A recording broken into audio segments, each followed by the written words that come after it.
what's going on, I think, in the zeitgeist now with these movies, they're very specifically about bad human behavior. Michael Clayton was a movie about intellectual justifications, satanic inversions, people twisting information, and having one single warrior who's basically saying no. That, I mean, we live in the age of spin. That's why we have movies like Thank You for Not Smoking, having people thank you for smoking. People explaining to you how the satanic inversion works, how any argument can be won with semantics, and There Will Be Blood was an interesting movie about. I kind of thought it was about greed, but it really was about competition. But the idea that we live in a world that seems to be a little bit morally ambiguous, because accountability, questions of accountability. We're involved in this war, and we're not quite sure how we got there and who's accountable. How and who's lying? Is lying just part of the fabric now? And so I think it's reflected in movies that are trying to get us back to discussing principles of good and evil. That comes out of the collective unconscious. That comes out of the zeitgeist. It doesn't come out of a group of people deciding to make movies about a certain subject. To me, it comes out of a thing that is in the psyche of people, and then it's reflected because television, movies, and art always reflects the mentality of the times. It's not we went through a space space and time where we tried to have that satanic inversion, where we're being told that we create problems in society because of what we put on television and film. And that is actually not how it works. If for no other reason, because of the lag time of making them. The films, the music, and television reflects what's going on in society. It doesn't perpetuate it, doesn't cause it. That's what, we live in a world where we might have traded religion for mythology. Joseph Campbell talked a lot about how it's hard to imagine people living without a mythology and without a religion and without a universal story by which we live our lives. And he was baffled. He died baffled because he believed that we were living in an age without a mythology. But the truth is that, well, that's not the truth. The question is that our mythology? Is television and film our mythology? Mythology being a story by which we live our lives. And it's a real question as to whether or not we are giving ourselves a mythology to live by in television and film. And what's our responsibility to it? I mean, what is our participation as audience members? Do we have a part in that, or are we just being fed images? Are we involved in saying what it is that we want to experience in television and film?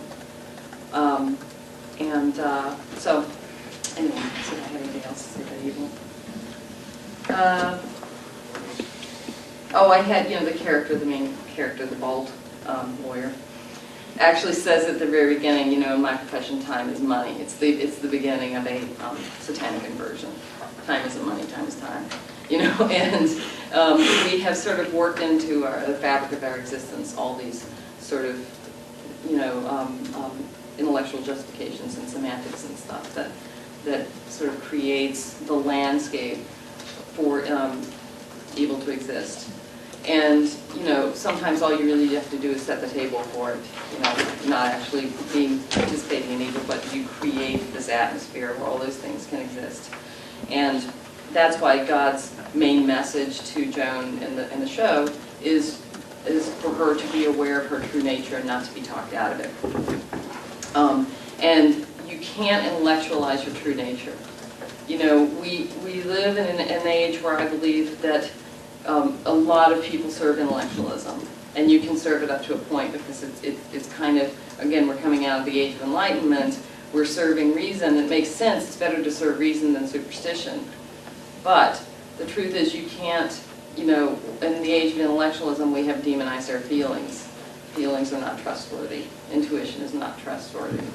And that has created a number of problems, not the least of which, we've created this sort of pharmaceutical age where this is a really interesting example where, because I started with this by saying, penicillin was going to save us.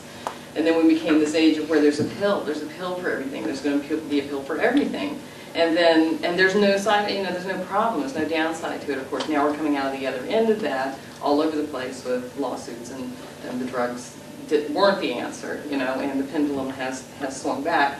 So and it's created a society, and this goes back to the information age, it's created a society where, since we have so many pervasive images of how to live and how to be in the world, then the idea that you don't fit in any of those categories is more than ever difficult for people to deal with. And the truth is, everybody's supposed to fulfill their true nature, not fit in with the landscape of how we're all supposed to be.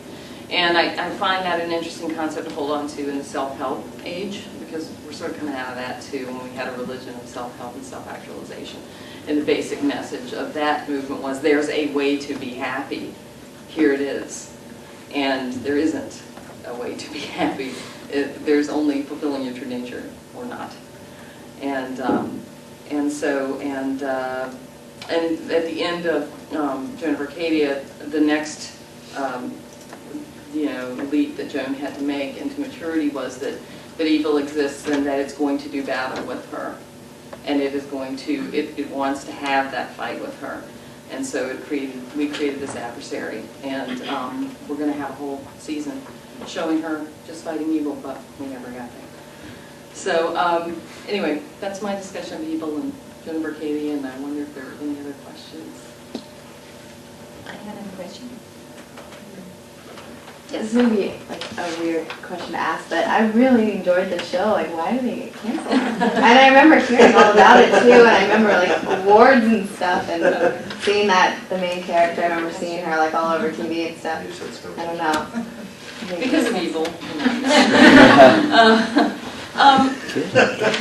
I don't know. I can tell you what they said. I can tell you what I think. There's always a million reasons. It was a Friday night show, and like when I started this discussion with how the landscape of television has changed, it's now just a corporation. Well, that night has to perform as well as it possibly can, and CBS felt that they could do a better number on that night. It wasn't a bad number, but they felt that they could get a better rating. And they replaced it with Ghost Whisperer when they canceled it. And Les Moonves made a statement in the press that said, it turns out that a young girl who talks to ghosts is younger and sexier than a girl who talks to God. So, so there you have your answer.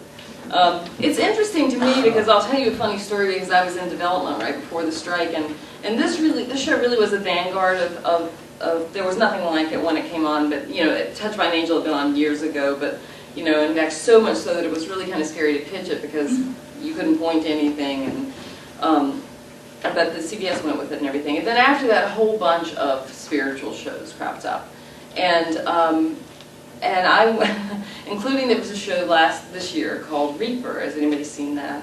It's actually a pretty cute show, but it's sort of the opposite. It's about the devil shows up. It has a conceit where this kid, his parents sold him to the devil, sold his soul to the devil. So now he works for the devil, and the devil shows up, and for the rest of what I'm about to say is exactly Joan of Arcadia. Tells him to do something every week, and he does it, and you get to see why he had to do it. He had to rescue souls from hell, or something, or trap souls who had escaped from hell. So anyway, it was just about a deity who shows up and tells you to do something every week, and you do it. It just happened to be the devil.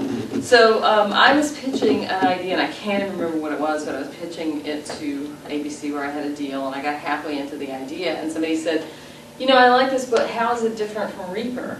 And I say, well, how is Reaper different from Joan of Arcadia? I can't rip off myself. So interesting, it came back. There's so many now similar shows, but the show that started it is not on the air. It's a very interesting question.